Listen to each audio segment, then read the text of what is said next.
Singgah diberiin beli buah delima. Artinya, hai wajib pajak sekalian, selamat datang di podcast 125. Halo kawan pajak, di sini saya Fortina Priscilia Hutahayan sebagai asisten penyuluh pajak terampil. Dan di samping kita ada narasumber kita pada hari ini. Saya Oka Sagala, saya salah satu penyuluh di KPP Lubupakam. Baik kawan pajak, bagaimana nih kabarnya kawan pajak? Iya, mudah-mudahan sehat-sehat semua ya, For Iya, ya. dan dalam keadaan sehat semua ya. Iya. Nah kawan pajak, sekarang nih Ini kan udah bulan Juli ya. Benar. Kemarin pastinya sudah lapor SPT tahunan ya kawan pajak. Harusnya sudah, karena kan udah melewati batas pelaporan ya, For. Iya, betul sekali. Nah, mungkin batas pelaporan orang pribadi kemarin itu pasti di bulan Maret ya. Iya, bulan Maret setiap tahunnya. Ya, dan juga yang wajib pajak badan di bulan April. Akhir April. Ya, benar. pastinya kawan pajak sudah pada lapor semua ya. Harusnya iya. Iya. Karena kan berkaitan dengan pembahasan kita nih ya, For, Iya. ya, hari ini. Nah, di sini kita akan bahas mengenai peraturan Ditjen Pajak nomor 05 PJ 2023. Benar sekali. Nah, tentang apa sih nih peraturan Iya. ini ya? Jadi untuk wajib pajak yang orang pribadi nih, sini mendekat dulu karena ini berkaitan erat dengan wajib pajak orang pribadi. Ya. Kalau yang wajib pajak badan boleh dengar, tapi ya mungkin lebih berkaitan dengan wajib pajak orang pribadi. Sebagai gitu. pengetahuan aja ya. Benar sekali. Iya. Nah, di peraturan ini kita akan lebih bahas apa sih nilai plusnya, apa sih Benar. kelebihannya peraturan ini, Benar buat sekali. apa sih peraturan ini. Dan di sisi lainnya juga mungkin ini mungkin ada konsekuensinya nanti ya. Nah, nanti akan kita jelaskan lebih lanjut. lebih detail lagi kepada kawan pajak. Mungkin sudah pada penasaran kali ya kawan Iya. ya, apa sih peraturan ini sebenarnya, isinya apa sih? Sepertinya kawan pajak sudah tidak sabar lagi ya untuk Benar. mengetahui mengenai Per 05 ini. Nah, sebenarnya apa sih yang melatar belakangi adanya Per 05 ini Kak Oka? Ya, jadi untuk kawan pajak yang melatar belakangi adanya Per 05 ini adalah untuk memberikan kepastian hukum, salah satunya untuk wajib pajak. Selain kepastian hukum juga untuk memberikan keadilan, kemudahan, serta penyederhanaan administrasi dan juga percepatan. Gitu kurang lebih. Iya, percepatan berarti pastinya lebih cepat ya Kak Oka ya. Yes, benar. Sebenarnya sekali. apa sih yang dipercepat Kak Oka sebenarnya? Ya, jadi yang dipercepat itu kita memberikan pelayanan ke wajib pajak lebih cepat daripada prosedur yang biasa. Jadi untuk kali ini prosedur atau layanannya atau apa ya kita bilangnya administrasi yang dilakukan itu dipangkas waktunya, yang tadinya berapa jadi berapa gitu, jadi lebih cepat deh. Iya, lebih cepat ya jadi ya kalau pajak berarti ada nilai plusnya nih. Iya. Cuman lebih cepat ya.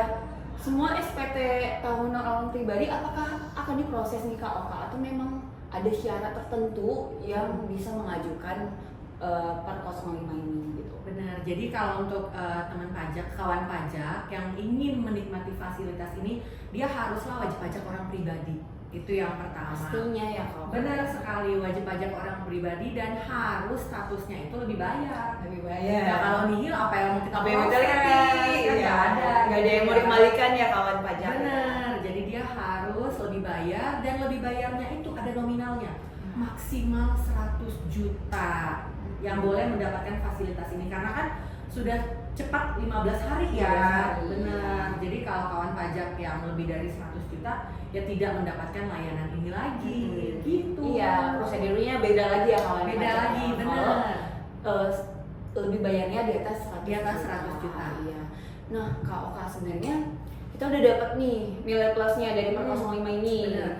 Pengembalian kita dipercepat menjadi Benar. 15 hari. Benar. Kemudian ada nggak sih Kak Oka nanti konsekuensinya ke depannya kalau sebenarnya kita ajukan melalui Per 05 ternyata ditolak atau bagaimana Kak Oka?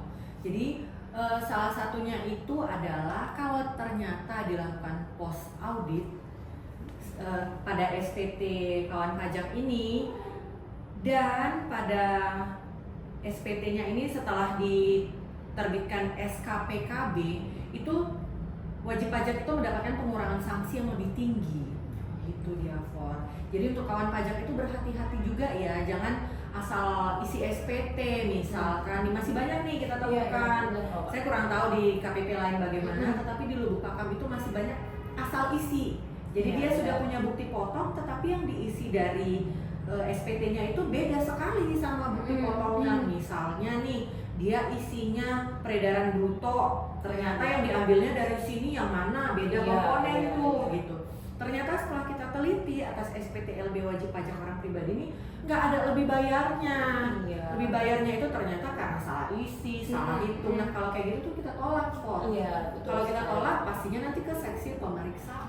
Iya betul sekali kawan pajak. Benar. Iya jadi kami himbau kawan pajak seharusnya dalam pengisian SPT tahunan orang pribadi jangan sampai salah pilih, jangan sampai salah isi. Benar. Mungkin keseringan di bagian PTKP ya kawan. PTKP sering, selain PTKP penghasilan netonya juga bisa salah. Dan ini juga kita harus sampaikan zakat itu paling sering, masih sering ya kita temukan ada kesalahan itu. Bukan berarti zakat itu nggak boleh loh. Iya kok kan.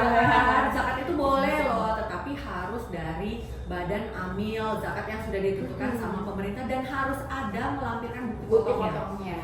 Tanpa bukti potong itu kita tidak bisa akuin zakatnya gitu loh yang ya. Secara resmi ya Kak. Benar sekali. Mungkin ada beberapa wajib pajak yang saya temui ketika saya teliti itu mungkin zakat yang dimaksud itu yang diberikan ke masjid tiap bulannya atau kotak amal atau gimana yang tidak secara resmi ya Kak. Benar. Jadi yang mau diakuin itu hanyalah yang memiliki bukti potong. Oke. Jadi keseringan karena itu ya. Zakat, terus ada yang PTKP juga, ada juga yang dia mengisi jumlah PPh yang dipotong itu dia kalikan 2, harusnya cuma 1 juta tapi dia isi 2 juta. Jadi banyak sekali sih sebenarnya. Jadi kawan pajak sebelum kirim SPT, coba di cross check lagi nih SPT-nya. Udah benar belum ya? Masih salah belum ya? Atau saya salah hitung nggak ya? Yang kayak gitu. Karena kan nggak ada waktunya sebenarnya. Iya benar sih Pak. Dan sebagai tambahan juga mungkin kawan pajak jika memang mengisi SPT-nya ternyata salah, dipastikan juga nomor kontak yang di SPT tahunannya itu benar. Itu paling sering juga nih. Betul sekali. Masih banyak keraguan di wajib pajak itu dalam memberikan data berupa nomor HP di SPT. Saya nggak tahu kenapa apa memang mereka khawatir untuk dihubungin atau khawatir yang gimana-gimana, padahal manfaatnya sebenarnya lebih banyak. Iya benar sekali. Misalnya nih kita menemukan kayak tadi ada kesalahan lah ya, yang sebenarnya SPT-nya ini nihil. Biasanya kawan pajak ini kita penyuluh pakam ini biasanya akan nelfon, akan menghubungi tuh ke wajib pajaknya supaya kita himbau untuk lakukan pembetulan karena memang nihil.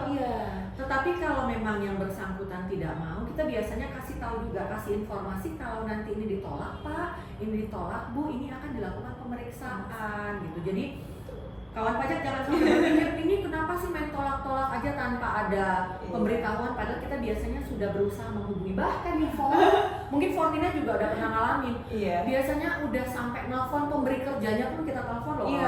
Padahal kirim email juga nih Kak. Saya juga pernah tuh kirim email, pernah juga sampai hubungin kawan pajak. Mungkin kantornya saya mungkin boleh share before. Saya punya cerita nih ya kawan pajak. Saya pernah lihat itu nama dari si penanda tangan bukti potong ada dong ya. Saya cari namanya, ketemu NPWP-nya, dapat kontaknya, tahu nggak? Ternyata dia orang Jepang. Ternyata dia direktur utamanya. Jauh banget ya kok. Iya, jadi saya tuh ternyata nelfon direktur utamanya hanya untuk mendapatkan kontak si wajib pajak ini. Supaya apa? Supaya dia betulkan. Gitu. Jadi yang minta tolong nih supaya pajak semuanya jangan sampai seperti itu. Jauh banget ya ini kita usahanya buat kita hubungi. Padahal kan kita berniat baik ya kok ya, supaya wajib pajak membetulkan SPT-nya sesuai dengan ketentuan. Iya benar sekali. Gitu. Sesuai ketentuan. Benar sekali. Nah di R05 ini kalau misalkan nih si wajib pajak tidak setuju nih dengan pengembaliannya melalui proses R05, gimana sih nanti? Nah untuk kawan pajak kalau misalnya nih ternyata dia nggak setuju nih, saya nggak mau nih pakai skema R05, saya nggak mau dikasih fasilitas, saya bukan orang yang butuh fasilitas. Misalnya kawan pajak merasa kayak gitu, tenang aja, kawan pajak boleh kok menyampaikan tanggapan kepada Direktur Jenderal Pajak terkait hal ini, gitu nih. Nah Kalau misalkan nih wajib pajak tidak menyetujui skema pengembalian melalui Perkos 05, itu nanti bagaimana Kak? Nah kalau misalnya nih kawan pajak merasa saya nggak butuh fasilitas ini, saya nggak butuh Perkos 05, penting menurut saya misalnya gitu ya. Kawan pajak merasa seperti itu, kalau belum terbit SK PPKP-nya kawan pajak boleh mengirimkan tanggapan, menyuratin kepada Direktur Jenderal Pajak nih Tetapi kalau misalnya nih sudah terbit SK PPKP, sudah terbit juga SPMKP, Dan dikembalikan juga uangnya ya itu nanti si Direktur Jenderal Pajak ini akan menanggapinya dengan pemeriksaan nih kawan pajak, dan juga SK PPKP yang telah terbit itu juga nanti akan diperhitungkan. Gitu ya kawan pajak. Iya. Nah, berarti selesai pembahasan kita mengenai Perkos 05 Iya, pajak. gitu. Nah, Apa? Kasih jeda aja nggak apa-apa, it's okay. Nah, selesai kita bahas mengenai Perkos 05 ini, Mhm. saya rangkum ya kawan pajak ya. Jadi Perkos 05 ini mengenai skema pengembalian atas kelebihan pembayaran pajak dengan adanya percepatan dengan jatuh tempo selama 15 hari kerja. 15 hari kerja ya Kak? Iya, 15 Iya, hari. 15 hari kerja ya kawan pajak. Cepat. Dan tentunya ada batasannya untuk SPT tahunan orang pribadi yang diajukan dengan status lebih bayar dengan jumlah lebih bayarnya itu sampai 100 juta saja kawan pajak. Dan jika kawan pajak ingin mengajukan sesuai dengan skema Perkos 05, tentunya ada konsekuensinya ya kalau ya. Jadi sanksi administratifnya itu lebih tinggi 100% gitu ya kawan pajak. Dan jika kawan pajak saya tidak menyetujui untuk melakukan pengembalian melalui skema 05 Perkos 05, ya bisa kawan pajak mengajukan tanggapan ke Ditjen Pajak. Dan jika sudah dilakukan pemeriksaan tentunya akan dikembalikan, dilanjutkan dengan skema pemeriksaan juga kawan pajak. Benar sekali. Nah begitu kawan pajak, mungkin ya mungkin karena kita tidak bisa komunikasi dua arah, kawan pajak bisa menanggapi podcast kita atau Dengan jika ada komen. dengan komen, atau jika ada banyak pertanyaan, aduh kan seperti ini Iya. gitu ya Kak ya, bisa melalui WhatsApp helpdesk kami di 0811 600 125. Dan Ingat follow dong. Oh iya, follow Instagram kita juga Iya. di Di Pajak bawah ini. Lubuk Pakam, ping gitu ya munculnya Iya. di @pajak Lubuk Pakam untuk mengetahui informasi terupdate mengenai peraturan, informasi perpajakan dan lain Kita juga sebagainya. sering live juga loh di situ. Iya, ya. kita sering live juga, Benar. mungkin bahas mengenai topik-topik yang lain juga ya kalau Benar kayak sekali. ya. Baik kawan pajak, demikian podcast kami kali ini. Sampai ketemu di podcast selanjutnya di podcast 1